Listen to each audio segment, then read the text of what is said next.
Alright, here we are with the deck tech for my updated Mutants X-Men deck list. So it's essentially a Bant aggro deck. If you watch the first one, you'll recognize most of the cards. And it's changes I've wanted to try out, so it was good enough time because we get to try some Dragons Maze cards as well.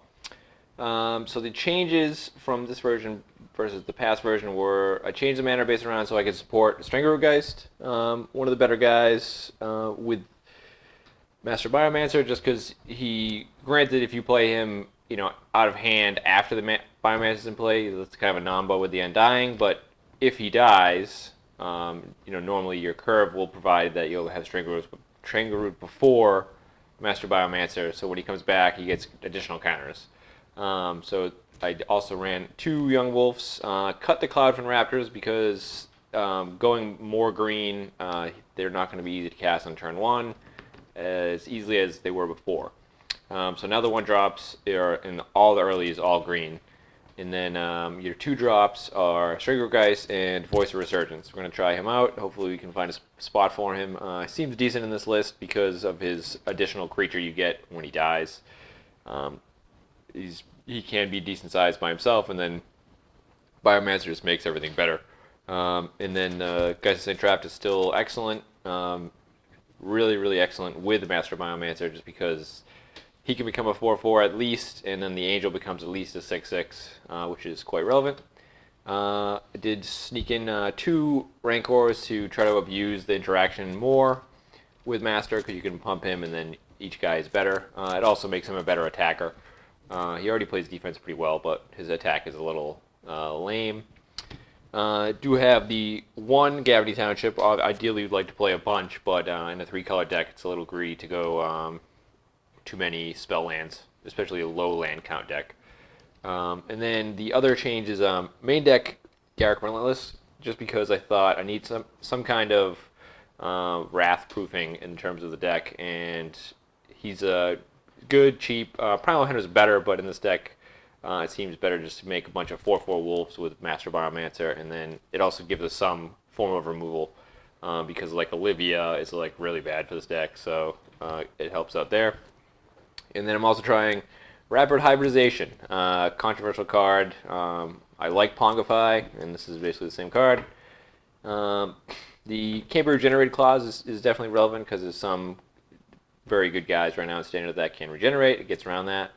It also works pretty well with your Undying guys because you can have a void state with, say, you just have Strangergeist, your opponent passes, you can Rapid Hybridization your own Strangergeist and then attack for 6 out of nowhere. So you can use it as actually make a guy at the same time. And then if, say, you have Master Biomancer, you actually make a 5/5 Frog Lizard. So like there's some interactions there. Basically, this is a really versatile spell in this deck because there's times where you just need to get that last point of damage through, so you can use Giant Growth, and then sometimes they have a big problem in a way, and you can use the bounce side. I've liked Simic Charm so far in this deck. I think it's better in this deck than in a lot of decks. It doesn't see a lot of play, but I think it's undervalued.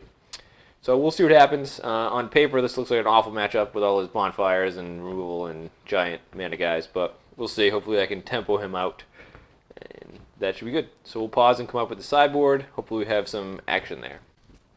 All right, here we are with the sideboard for Bant Mutants. So we get a smattering of things, basically to help against control and help against the race and the aggro mirrors.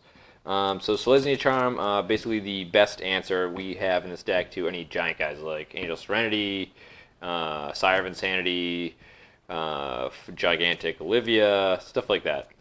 Rest in Peace does what it does, shuts off any graveyard stuff. Unflinching Courage, aka Armadillo Cloak. If people will let me, I'll play with Armadillo Cloak instead because I hate this card. The artwork's awful. So essentially, it gives me an awesome card in races. Basically, I can throw that on a Smiter, and I basically can't lose the race. That on a Geist of Trap seems good. So like any of my guys become really good with that. And then I have Negate and Dispel for any like control decks, so like Jund, Esper, stuff like that. Flash answers pretty well. To note, Dispel is a great answer to the new Flash Worm, Advent of the Worm. 1 mana answer to their 5/5 is pretty good.